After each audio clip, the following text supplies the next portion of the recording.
As we all know, President Obama is continuing to weigh a decision as to whether or not the United States should send what they call lethal defensive weapons into Ukraine. This is an issue that's been very divisive inside the administration as well as outside the administration. There have been a lot of calls for action. Congress has voted a bipartisan resolution calling on the president to do this. Ambassador Daalder, you were part of a very distinguished group who last month wrote a paper advocating that this be done. I wonder if, in light of what the ambassador has just described in terms of some improvement, would you want at this point to hold off on that? Or has the situation gone so far that you think that decision should have been made by the United States? Well, my perspective is that we need to step back a little bit and remember what has happened in this 1 year period since early March of last year. We now know, because Vladimir Putin said so in a documentary that was shown on Russian TV, that the annexation of Crimea was not something done because there was a referendum of Russian-speaking people who said, we want to be part of Russia, but it was a deliberate ploy by the Russian government, led by Vladimir Putin from the very beginning, designed to make sure that Crimea would become part of Russia. What we are talking about when we are talking about the ceasefire and the withdrawal of heavy weapons in the border that Ambassador Zanier just talked about, we're talking about the presence of foreign military elements in a country that has not invited them. That's normally known as an invasion, but for some reason, diplomatically, we call this something else.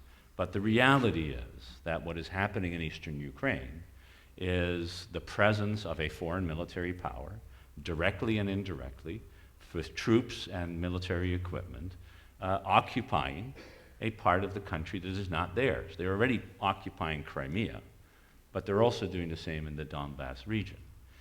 So the question that confronts all of us, and I think confronts the US government and confronts the European governments, is how do we respond to something like that?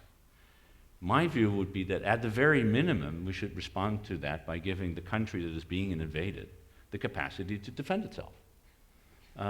Self-defense is a pretty fundamental right under the UN Charter.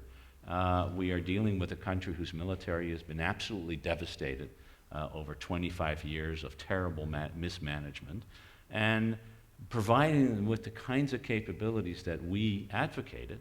We're talking about UAVs to find out what's going on behind the battle line, counter-battery radar so you can see where the artillery and the rockets are coming from, secure communications, because right now the Ukrainians are talking to each other over open cell phone lines that are easily listened into by the Russians and the separatist forces who have Russian capability.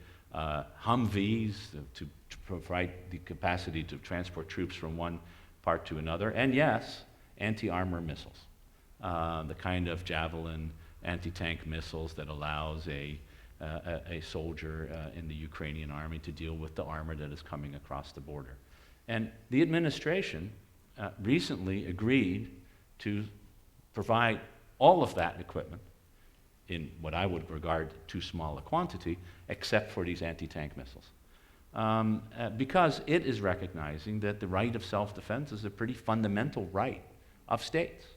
And I think if you look at it in that frame, and you say we're not trying to give the Ukrainians the capacity to defeat, let alone invade Russia, but to defend its own territory, then it seems to me reasonable that even while things are better today than they were 4 or 5 weeks ago, that even today providing for some capacity of self-defense is not a bad idea.